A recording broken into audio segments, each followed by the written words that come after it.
President Trump is distancing himself from a second strike on an alleged drug boat that reportedly killed survivors on the initial attack. Meanwhile, Defense Secretary Pete Hegseth doubles down on the attacks as Congress calls for more investigation into the strike. NBC's Chris Pallone has more. President Trump backing away from a second September military strike on a boat in the Caribbean suspected of trafficking drugs. Somebody asked me a question about the second strike. I didn't know about the second strike. I didn't know anything about people I wasn't involved in. It comes as lawmakers from both parties question the legality of that September 2nd incident when the Pentagon launched a second strike on an alleged drug boat near Venezuela, killing 2 survivors of the initial attack, according to one U.S. official and a source familiar with the Pentagon's actions.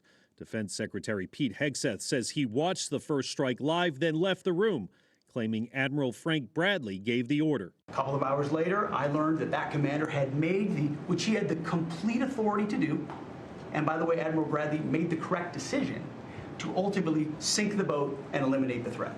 I think both strikes are actually illegal. I don't think you can just name people and say, well, they've got drugs. Well, where's the proof? 2 congressional committees have launched investigations into the incident.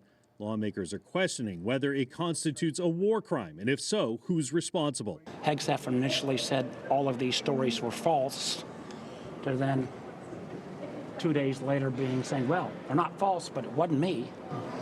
I'm not sure that's the kind of leadership we're looking for.